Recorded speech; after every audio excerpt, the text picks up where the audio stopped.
উপস্থিত হতে পেরেছি, সেই জন্য আমরা আল্লাহ রাব্বুল আলামিনের কাছে শুকরিয়া আদায় করি, আলহামদুলিল্লাহ। একটা সমাজ, একটা জাতি যদি পরিবর্তন না হয় তাহলে এ দেশের মধ্যে শান্তি আসবে না, এলাকার মধ্যে শান্তি আসবে না, বাড়িতে শান্তি আসবে না, ঘরে শান্তি আসবে না। ইন্নাল্লাহা ইউগাইয়িরু বিকাওমিন হাত্তা ইউগাইয়িরু মা বিআনফুসিকুম। একটা জাতি ততক্ষণ পর্যন্ত উন্নত হতে পারে না যতক্ষণ পর্যন্ত সে নিজে নিজের মধ্যে পরিবর্তন না আসে।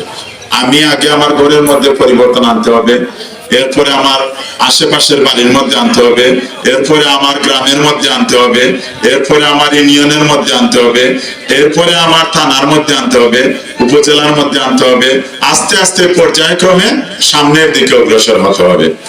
আমাদের এই যে বেলি পুষ্পর যে কার্যক্রম, অনেক সময় আমার কাছে আশ্চর্য লাগে যে তারা এই যে একটা সংগঠন কিন্তু অনেক অনেক কাজ করে যায়, গরিবদেরকে সাহায্য করে, মানুষের টিন দেয়, অসহায় মানুষের পাশে থাকে, ক্যান্সার রোগীর সাহায্য করে, বিভিন্ন লোকের পাশে গিয়ে দাঁড়ায়, বিভিন্ন বিয়ের অনুষ্ঠানে তারা গিয়ে উপঢৌকন বিভিন্ন কিছু দিয়ে আসে, আর্থিক সহযোগিতা দিয়ে আসে।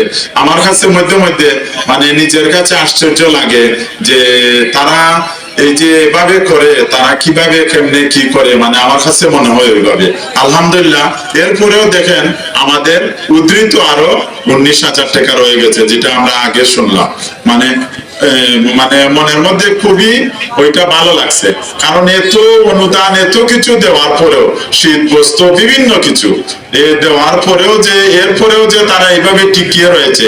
আমার এই যে যারা বেলি পুষ্পর যারা আছে সবার সাথেই পরিচয়, সবাই যে যেখানে দেখে জিজ্ঞাসা করে, তখন আমার কাছে খুবই ভালো লাগে যে আসলে যে এই বেলি পুষ্পর যে নাম দেওয়া হয়েছে সমাজ পর্যবেক্ষণ, আসলে এরা কিন্তু পারবে এই সমাজটারে পরিবর্তন করতে পারবে। এই সমাজ যদি পরিবর্তন না হয় তাহলে আমাদের অবস্থা ফিরিয়ে আসবে না। আমাদের এই যে তরুণ শিশু কিশোর যুবক আস্তে আস্তে বৃদ্ধ, এইভাবে কিন্তু আমাদের সামনের দিকে অগ্রসর হতে হয়। আর আমাদের এই জীবনটা কিন্তু ক্ষণিকের জন্য, আমরা এই জীবনে ক্ষণিকের জন্য এই দৌড়াধামে এসেছি, আবার আমরা চলে যাব। যেমন এই দৌড়াধামে আমরা এসেছি, আবার একবার চলে যাব। যখন আমরা কিছু ভালো কাজ করতে পারবো, সমাজের কিছু করতে পারবো, তখন এই মানুষ চিরদিন আপনাকে স্মরণ রাখবে, আপনার জন্য দোয়া করবে। কবরের পাশে আপনি একদিন কবরবাসী হয়ে যাবেন, এই সমস্ত যারা আছে তারা আপনার কথা শুনলে দোয়া করবে।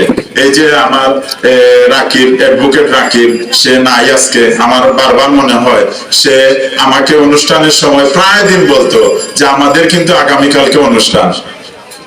প্রায় অনুষ্ঠানের সময় সে আমাকে মনে করে দিত আগামীকালকে আমাদের অমুক জায়গায় বস্ত্র বিতরণ করব, অমুক জায়গায় আমরা একটা বিবাহ অনুষ্ঠানে যাব। আমি আসলে মনে মনে ভাবতাম যে সে কিন্তু উদীয়মান ছিল, কিন্তু তার মনের মধ্যে যে স্পিড, এই স্পিড দেখে আমার কাছে খুবই ভালো লাগতো। ব্যস্ততার মধ্যে আমাকে একটু সালাম দিয়ে সে দুইটা কথা বলে আসতো কোর্ট থেকে আসার সময়। আমি বলতে পারি না, আসলে আল্লাহ তাকে বেশ নসিব করুক। আমার খুবই মায়ার এবং খুবই আন্তরিকতার মানুষ ছিল। যাই হোক, আমি আসলে এই যে বললাম নাসরুম মিনাল্লাহি ওয়া ফাতহুন কারীম, আল্লাহর সাহায্য কিন্তু অতি নিকটে। আপনি মনে করবেন যে আমি মনে হয় আল্লাহর সাহায্য পাইতেছি না, আমি কিচ্ছু পাইতেছি না, কিন্তু আপনি তাওয়াক্কালতু আলাল্লাহ, আপনি আল্লাহর উপর ভরসা রাখতে হবে।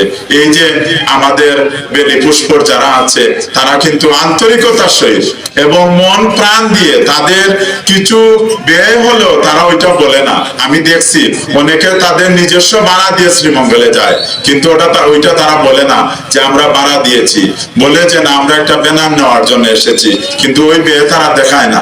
তার যে নিজস্ব ভাড়া দিচ্ছে ওইটা তারা দেখায় না। আমার কাছে বড় গর্ববোধ মনে হয় যে এই সমস্ত যারা যুবক তরুণ যারা কাজ করে যাচ্ছে, নিরলস প্রচেষ্টায় যারা কাজ করে যাচ্ছে, আল্লাহ রাব্বুল আলামিন এই সমস্ত যুবকদেরকে তরুণদেরকে ইনশাআল্লাহ এর প্রতিদান দিবেন এবং তারা সফলভাবে কামিয়াব হবে। আমার দৃঢ় বিশ্বাস। ইনশাআল্লাহ আপনারা তাদের জন্য দোয়া করবেন এবং তাদেরকে সার্বক্ষণিক সহযোগিতা করবেন, যতটুকু পারেন সহযোগিতা করবেন। তাদের সাথে বিভিন্ন জায়গায় যাবেন, বিভিন্ন অনুষ্ঠানে যাবেন, বিভিন্ন কিছু যোগদান করবেন, যাতে এই তরুণদের মনে, এই যুবকদের মনের মধ্যে একটা আশা আছে যে আমাদের সমাজ ব্যবস্থার পর্যবেক্ষণ হবে, আমাদের মাই মুরব্বিয়ানে কেরাম আমাদের সাথে আছেন, আমাদের পথ চলার পথে ইনশাআল্লাহ কোনো বাধা হবে না।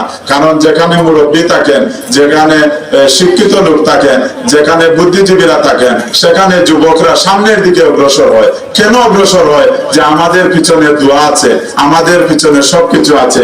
ইনশাআল্লাহ আমরা কোনো রাজনৈতিক দল নয়, আমরা কোনো মসনদে বসার জন্য নয়, আমরা এই সমাজ ব্যবস্থাকে সামনের দিকে এগিয়ে নেওয়ার জন্য আমরা যতটুকু পারি, যতটুকু আমাদের সম্বল আছে, যতটুকু আমাদের মনের ইচ্ছে আছে, আমরা ওইভাবে কাজ করে যাব।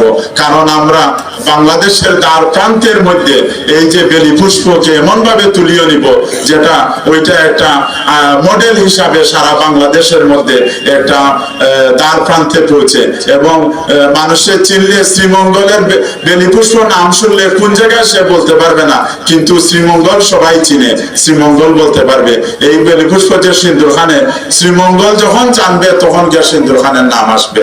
তা আমি আর দীর্ঘায়িত না করে আমি আমার সবাইকে আমার অন্তরের অন্তঃস্থল থেকে ধন্যবাদ জানিয়ে আমার বক্তব্য এখানে শেষ করলাম। সবাই ভালো থাকুন, সবাই দোয়া করবেন। আসসালামু আলাইকুম।